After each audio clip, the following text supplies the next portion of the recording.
अगले दिन राफा और उसके डेट फुटबॉल खेलने के लिए घर से बाहर चले जाते हैं। तब क्लाउड आता है। घर पर उस वक्त एस्टर अकेली थी। वो क्लाउड को देख करके उससे पूछती है कि आज तो छुट्टी है, तुम आज यहाँ पर किस लिए आए हो? तब क्लाउड बताता है कि एक्चुअली मेरी नोटबुक ऊपर रह गई है, मैं उसे ही लेने के लिए आया था। फिर एस्टर राफा के रूम में जाती है उस नोटबुक को लेने के लिए, लेकिन काफी ढूंढने के बाद भी उसे वहां पर वो नोटबुक नहीं मिलती। यहाँ पर क्लाउड राफा की मॉम से बात करना शुरू कर देता है और उसकी ईयरिंग देख करके कहता है कि सेम ऐसी ही ईयरिंग मेरी मॉम की भी थी, लेकिन अफसोस अब वो इस दुनिया में नहीं रही। उसकी यह बात सुनकर के एस्टर काफी इमोशनल हो जाती है और वह उसे एक बच्चा समझ करके कोल्ड ड्रिंक पिलाती है और बातें करने लगती है। उधर जर्मन की वाइफ जब इस स्टोरी को सुन रही थी तब वह जर्मन से कहती है कि अगर राफा के डेट को क्लाउड की इस हरकत का पता चल गया तो वह उसे नासा के रॉकेट में बैठा करके ऊपर पहुंचा देंगे। फिर रात को जर्मन क्लाउड के इसके आगे का असाइनमेंट पढ़ता है जिसमें लिखा हुआ था कि एक दिन क्लाउड को राफा के घर में काफी लेट हो जाता है। तब राफा के डैड उसे रात को यहीं पर रुकने के लिए बोलते हैं। फिर वह राफा से कहते हैं कि क्लाउड को उसका रूम दिखा दो।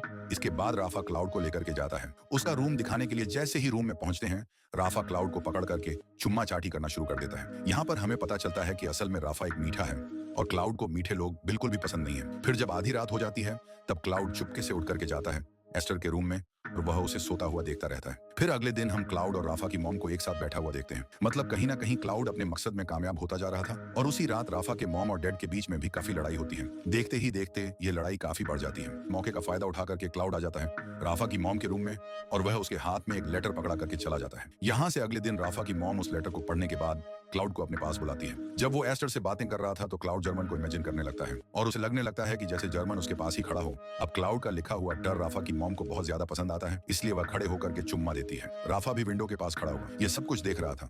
ये देख करके उसे बहुत बुरा लगता है और वह अपने रूम में आकर के खत्म कर लेता है अपने आप को। वहीं असाइनमेंट के लास्ट में लिखा हुआ था कि स्टोरी अभी बाकी है। जर्मन ये पढ़ करके काफी शॉक्ड हो गया था। अगले दिन जर्मन स्कूल आते ही सबसे पहले पूछता है राफा के बारे में। तब उसे पता चलता है